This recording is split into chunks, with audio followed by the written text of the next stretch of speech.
Você não se encaixou. Era um cruzeiro de luxo, meu pai disse quando descobri que eles usaram meu dinheiro. Cancelei todos os pagamentos na frente deles. Agora, eles estão implorando. Eu nunca pensei que seria eu a cortar meus pais, mas às vezes as pessoas que deveriam nos amar mais são as que nos machucam além do reparo. A percepção veio em uma terça-feira comum. Nada de especial nela, apenas mais um dia de rotina. Eu estava estacionando na minha garagem depois de um turno de 12 horas no armazém. Minhas costas doíam, minhas mãos estavam calejadas, mais um dia de trabalho honesto que me deixou exausto, mas orgulhoso. O Sr. Jenkins, meu vizinho, estava regando suas petúnias. Ele acenou enquanto eu desligava o motor. Mike, como vão as coisas? Não tenho visto seus pais por aqui ultimamente. Eles estão aproveitando o cruzeiro com sua irmã. Meu coração parou. Minha mão congelou na porta do carro. Que cruzeiro? Ele deve ter visto algo no meu rosto, a maneira como seu sorriso desapareceu, o desconforto em seus pés. Ah, o do Caribe. Sua irmã postou fotos online. Seus pais pareciam estar se divertindo muito nas Bahamas. Agradeci de alguma forma. Não me lembro das palavras que saíram da minha boca. Só me lembro do zumbido nos meus ouvidos enquanto caminhava para minha casa vazia, o som do meu mundo desmoronando ao meu redor. 3 dias antes, apenas 3 dias antes, minha mãe havia ligado chorando, dizendo que meu pai precisava de remédios que eles não podiam pagar, dizendo que a conta de aquecimento estava atrasada, dizendo que talvez não conseguissem sobreviver ao mês. E eu havia enviado $800, não os $600 habituais, porque eles pareciam desesperados. Eu estava sentado na minha sala escura, olhando para o meu telefone, vendo minha conta bancária. As transferências automáticas semanais para meus pais todas as sextas-feiras no último ano, $600 como um relógio. Minha contribuição para mantê-los à tona, ou pelo menos era o que eu pensava. Mas agora eles estavam nas Bahamas com Laura, minha irmã perfeita que nunca trabalhou um dia na vida, que se casou com um homem rico e olhava com desdém para meu emprego de colarinho azul, que de alguma forma ainda recebia todos os elogios apesar de não contribuir com nada. Minhas mãos tremiam enquanto eu abria o Facebook. Eu nunca usava muito, ocupado demais trabalhando, ocupado demais sobrevivendo. Lá estavam as fotos, mamãe com um vestido de verão que eu nunca tinha visto antes, papai com um coquetel frutado, Laura e seu marido Richard posando no convés de um navio de cruzeiro, todos sorridentes, todos felizes, tudo financiado pelo meu suor e sacrifício. Rolei pelo álbum, reunindo evidências. O carimbo de data e hora nas fotos coincidia exatamente com o período em que eles alegavam estar doentes demais para atender minhas ligações. As geotags mostravam as Bahamas, os restaurantes caros, os passeios de luxo na praia. Quanto mais eu cavava, pior ficava. Lá estava mamãe usando uma pulseira de ouro que eu não reconhecia, papai com um relógio novo. Eles tinham ido às compras em Nassau. Isso explicava os $200 extras que eles imploraram para medicamentos de emergência. O golpe final foi um comentário em uma foto que Laura postou, como Richard foi generoso ao presentear mamãe e papai com essas férias merecidas. Meus pais responderam com emojis de coração e agradecimentos aos filhos atenciosos, filhos, no plural, como se eu tivesse sido incluído, como se eu não tivesse sido deliberadamente excluído enquanto financiava suas bebidas tropicais sem saber. Eu não chorei. Isso viria depois. Naquele momento, havia apenas um entorpecimento e, por baixo dele, algo mais sombrio, algo que vinha se acumulando há anos. Raiva. Procurei por mais evidências, precisava saber até onde ia essa traição. Uma rápida verificação nos meus registros bancários mostrou a sequência. Minha transferência de emergência havia sido feita apenas algumas horas antes de eles embarcarem no navio. Mais $800 direto da minha conta para a deles, com a anotação medicamento do papai. Havia outras transferências também, saques regulares nos últimos 6 meses que coincidiam perfeitamente com compras, jantares caros, escapadas de fim de semana sobre as quais eu nunca fui informado. Abri meu histórico de mensagens, reli cada pedido desesperado de ajuda, cada alegação de geladeira vazia, cada mensagem de agradecimento prometendo que me pagariam de volta algum dia. Tudo mentira. Mentiras calculadas e deliberadas para extrair o máximo de apoio financeiro sem dar nada em troca. A história de como me tornei o caixa eletrônico pessoal dos meus pais começou de maneira inocente. Papai perdeu o emprego, a saúde da mamãe estava piorando, eles precisavam de ajuda para sobreviver até se recuperarem. Eu nunca hesitei. Eles eram meus pais, as pessoas que me criaram, que supostamente me amavam.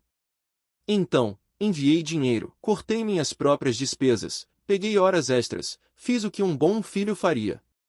Mas os objetivos continuavam mudando.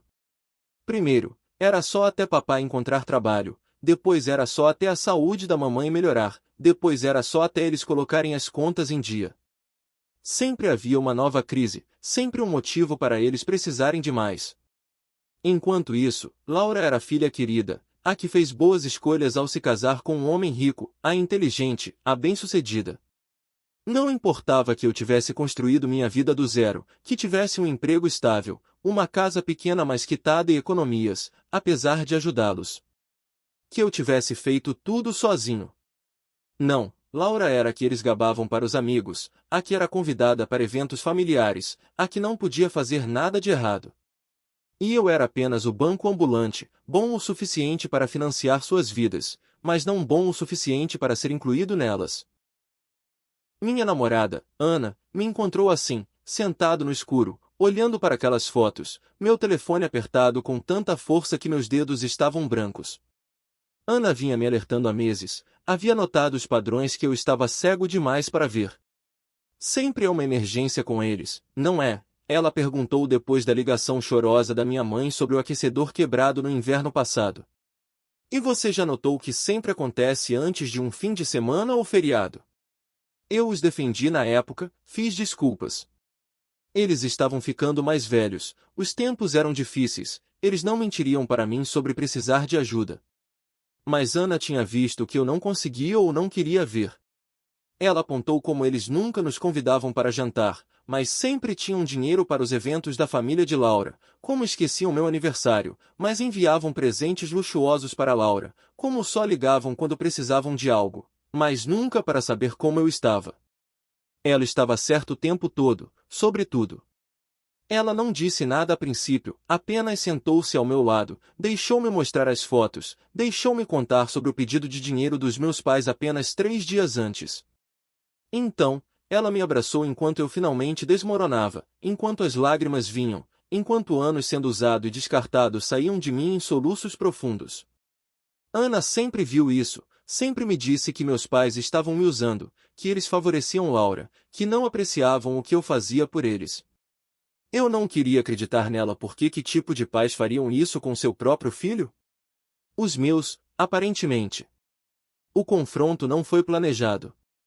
Eu apenas me vi dirigindo até a casa deles na manhã seguinte, ligando para o trabalho dizendo que estava doente pela primeira vez em 3 anos. A viagem me deu tempo para pensar, para lembrar de outros momentos suspeitos que eu havia descartado, como a vez em que mamãe ligou chorando sobre impostos que eles não podiam pagar enquanto eu havia usando uma nova bolsa de grife em uma foto no Facebook no dia seguinte. Ou quando papai alegou que eles poderiam perder a eletricidade logo antes de eu vê-lo mostrando um novo conjunto de tacos de golfe para o vizinho. Cada lembrança batia mais forte que a anterior. A traição não era nova, era apenas que eu finalmente estava vendo claramente. Eu tinha sido a rede de segurança deles por anos, o plano de contingência, o banco pessoal sem perguntas, o filho confiável que sacrificaria seu próprio conforto para garantir o deles.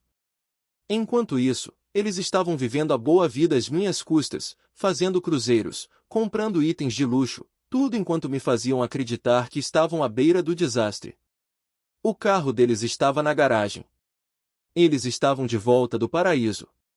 Papai atendeu a porta de roupão, surpresa no rosto, depois cansaço. De alguma forma, ele sabia que eu sabia. Minha mãe apareceu atrás dele, sorriso nervoso, mãos tremendo como pássaros presos. Mike, que surpresa boa! Não estávamos esperando você. Eu só olhei para eles, esses estranhos que compartilhavam meu sangue, que mentiram para mim, me usaram, me fizeram acreditar que estavam lutando enquanto tiravam férias às minhas custas. Como foram as Bahamas? As palavras pairaram no ar entre nós. O sorriso da mamãe vacilou. O rosto do papai endureceu. Você não deveria saber disso, ele disse finalmente. Não um pedido de desculpas, nem mesmo vergonha, apenas aborrecimento por ter sido pego. Algo se quebrou dentro de mim então, o último fio de respeito que eu tinha por eles. 3 dias atrás, vocês ligaram chorando por dinheiro para remédios, e então foram fazer um cruzeiro. Mamãe teve a decência de desviar o olhar. Papai não. Não foi bem assim. Laura e Richard pagaram pelo cruzeiro. Só precisávamos de dinheiro para gastar. Meu dinheiro, meus dólares suados financiando os drinks e lembrancinhas deles. E vocês não acharam que deveriam me convidar ou pelo menos me contar? A risada do papai foi a última facada curta, depreciativa. Você não se encaixaria, Mike.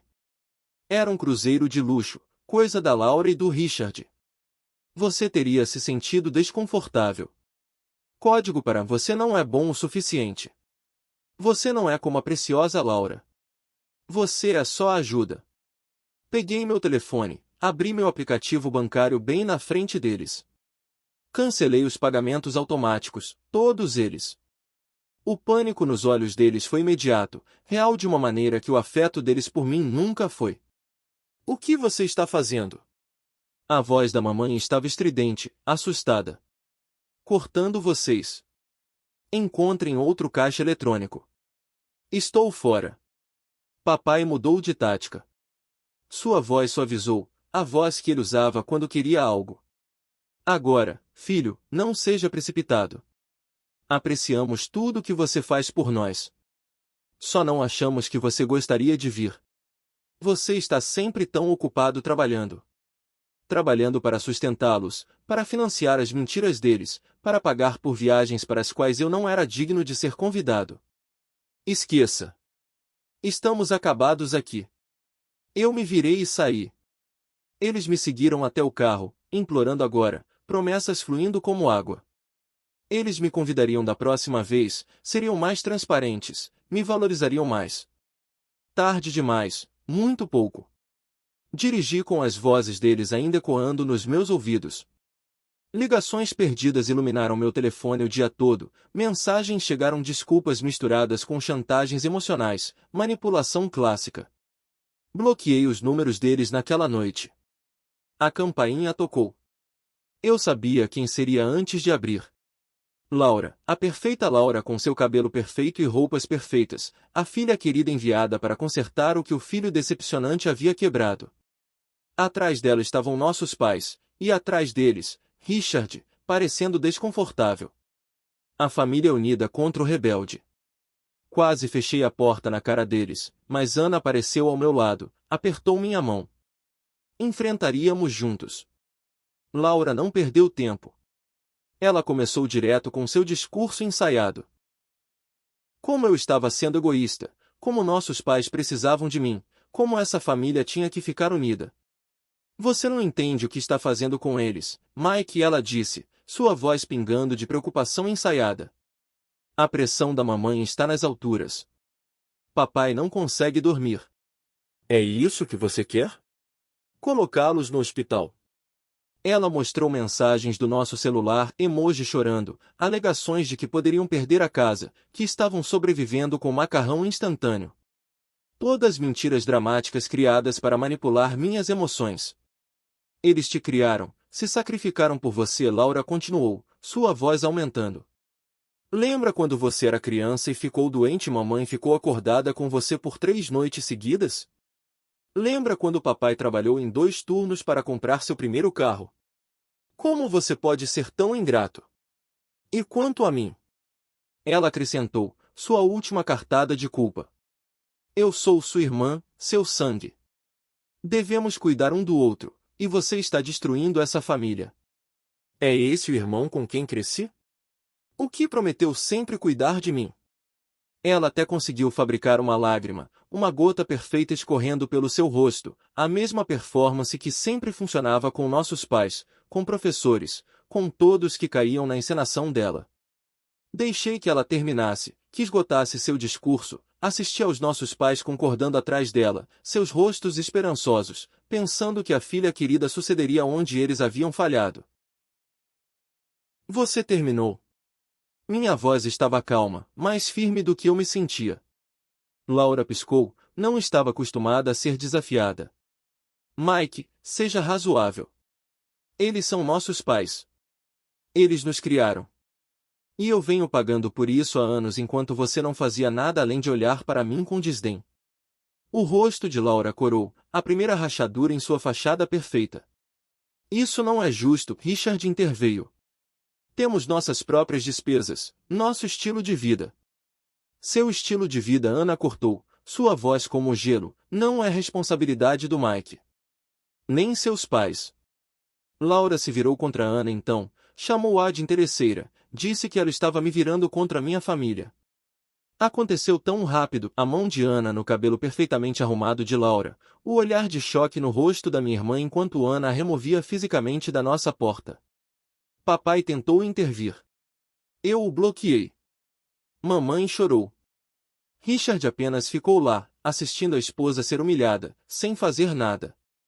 A porta se fechou nas caras ultrajadas deles, a tranca foi girada, uma linha foi traçada. E pela primeira vez na minha vida adulta, me senti livre. As consequências foram rápidas. Parentes distantes ligaram para dizer como estavam decepcionados comigo, como eu estava partindo o coração dos meus pais, como Laura estava devastada. Mudei meu número. Colegas de trabalho foram recrutados para defender a causa deles. Mudei de departamento. Passou-se uma semana, depois 2. Minha conta bancária crescia sem o dreno constante de sustentar pessoas que me viam apenas como um recurso. Ana e eu planejamos uma escapada de fim de semana, algo pequeno, mas especial, algo que eu nunca poderia pagar enquanto financiava o estilo de vida dos meus pais. Na manhã em que estávamos prestes a partir, meu telefone tocou, um número que eu não reconheci. Quase não atendi. Era meu pai. De alguma forma, ele conseguiu meu novo número. Sua voz estava diferente, derrotada. O manipulador confiante havia desaparecido. O marido de Laura a expulsou de casa, encontrou provas de que ela o traía, queria o divórcio, cortou-a financeiramente. Ela havia se mudado de volta para a casa dos nossos pais, que agora tinham os 2 filhos em casa e sem renda de nenhum deles. Eles precisavam de dinheiro mais do que nunca para sustentar a preciosa Laura no estilo ao qual ela estava acostumada. A risada veio de dentro de mim, começou pequena, mas cresceu até eu estar ofegante. Vamos ver se entendi. Vocês mentiram para mim, me usaram, me excluíram, e agora querem que eu salve a filha que sempre preferiram. O silêncio dele foi resposta suficiente. Adeus, pai. Não ligue para este número novamente. Desliguei, bloqueei o novo número, peguei minha mala e me virei para Ana, que estava me olhando com orgulho nos olhos. Pronta para nossas férias? Ela perguntou. Eu estava pronto para isso e muito mais pronto para uma vida sem o peso de pessoas ingratas nos meus ombros, pronto para finalmente me colocar em primeiro lugar. Enquanto dirigíamos para longe da casa, senti algo que não sentia há anos, talvez nunca: paz. O primeiro mês de liberdade foi um ajuste. Eu acordava no meio da noite, em pânico por ter esquecido de enviar dinheiro, meu polegar pairava sobre as informações de contato deles, o hábito de verificar quase me dominando. Mas esses momentos passaram, e em seu lugar veio uma nova realidade. Comecei a economizar para meu futuro em vez de financiar as mentiras deles, abri uma conta de aposentadoria, planejei férias que eu realmente aproveitaria, tomei decisões com base no que eu queria, não na crise que eles haviam fabricado naquela semana. Ainda havia momentos de dúvida, momentos em que a culpa enraizada ressurgia. Minha terapeuta, algo mais que eu finalmente podia pagar, chamou isso de fog, medo, obrigação e culpa, as ferramentas que minha família usou para me controlar por tanto tempo. Trabalhar através dessa névoa foi difícil. Havia dias em que eu questionava tudo, me perguntava se eu era o monstro que eles alegavam ser, o filho ingrato, o irmão egoísta. Mas esses dias se tornaram menos frequentes, e as evidências de como eles me usaram permaneceram inegáveis. Isso foi há 6 meses. Ouvi dizer que Laura está trabalhando no varejo agora, que meus pais tiveram que reduzir o tamanho da casa, que eles contam a quem quiser ouvir como o filho ingrato os abandonou. Deixe-os falar. As pessoas que importam sabem a verdade. Ana e eu estamos noivos agora, planejando um casamento pequeno, apenas nós e as pessoas que realmente se importam conosco. Meus pais não serão convidados, nem Laura. Alguns podem chamar isso de mesquinho. Eu chamo de autopreservação. Você só pode ser queimado tantas vezes antes de aprender a ficar longe do fogo. Para qualquer pessoa que está sendo usada pelas pessoas que deveriam amá-las mais, tudo bem se afastar. Tudo bem priorizar a si mesmo. Tudo bem parar de se incendiar para manter os outros aquecidos. Família não é apenas sobre sangue, é sobre respeito, apreciação, reciprocidade. Encontrei minha verdadeira família, aquela que escolhi, aquela que me escolhe de volta todos os dias. Aqui está o que aprendi com tudo isso: amor sem respeito não é amor, é manipulação. Abuso financeiro não acontece apenas em relacionamentos românticos, acontece em famílias também. As pessoas mais habilidosas em apertar seus botões de culpa são muitas vezes as mesmas que os instalaram em primeiro lugar. Aprendi que limites não são egoístas, são necessários, que ajudar os outros não deve custar sua própria ajuda, que o amor verdadeiro constrói você em vez de drená-lo. Mais importante, aprendi que se afastar não significa que você falhou. Às vezes, significa que finalmente teve sucesso em se valorizar o suficiente para exigir algo melhor. Levou anos para entender que não sou responsável por adultos que se recusam a assumir a responsabilidade por si mesmos, que os problemas deles não eram emergências que eu tinha que resolver, que ser um bom filho não significava ser um capacho. Se você está preso nesse ciclo, saiba que se libertar é possível. A culpa vai desaparecer, a manipulação vai perder seu poder, e do outro lado dessa difícil fronteira está uma vida que é realmente sua para viver. E nunca fui mais feliz. Obrigado por assistir. Escreva nos comentários o que você achou dessa história, adoraríamos ouvir sua opinião. Se gostou, apoie nosso canal com um like e uma assinatura, desejamos a você um bom humor e um dia feliz.